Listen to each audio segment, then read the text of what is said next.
विद्यार्थी मित्रांनो, सध्या तुम्ही बघतायत की महाराष्ट्रात सगळीकडेच निवडणुकीचे वारे वाहत आहेत आणि सगळीकडेच इच्छुक उमेदवारांकडनं मला एबी फॉर्म मिळाला नाही, माझा एबी फॉर्म पळवलाय, असं काहीतरी तुम्ही रोज ऐकलं असेल. पण तुम्ही कधी विचार केलाय का की एक्झॅक्टली हा एबी फॉर्म म्हणजे काय असतो? तर चला, आज मी तुम्हाला सांगणार आहे की एबी फॉर्म एक्झॅक्टली काय असतो. फॉर्म ए म्हणजेच उमेदवारी अर्ज दाखल करताना हा फॉर्म उमेदवाराला कंपल्सरी असतो. मान्यताप्राप्त राष्ट्रीय किंवा प्रादेशिक पक्षाकडनं निवडणूक लढवणाऱ्या उमेदवाराची अधिकृत ओळख पटवणारा हा एक पुरावा असतो. यावरती पक्षाचा अधिकृत शिक्का आणि राजकीय पक्षानं निवडणुकीसाठी नेमलेल्या प्रभारी, प्रदेशाध्यक्ष किंवा इतर अधिकृत व्यक्तीची ह्यावरती स्वाक्षरी असते.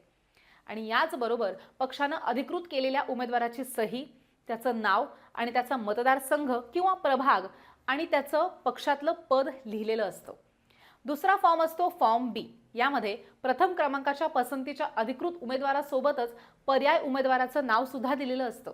म्हणजे समजा अर्जाच्या छाननीमध्ये पहिल्या क्रमांकाच्या अधिकृत उमेदवाराचा अर्ज बाद झाला किंवा त्यानं निवडणुकीतनं माघार घेतली, तर दुसऱ्या क्रमांकाचा पर्यायी उमेदवार हा त्या पक्षाचा अधिकृत उमेदवार म्हणून निवडणूक लढवू शकतो.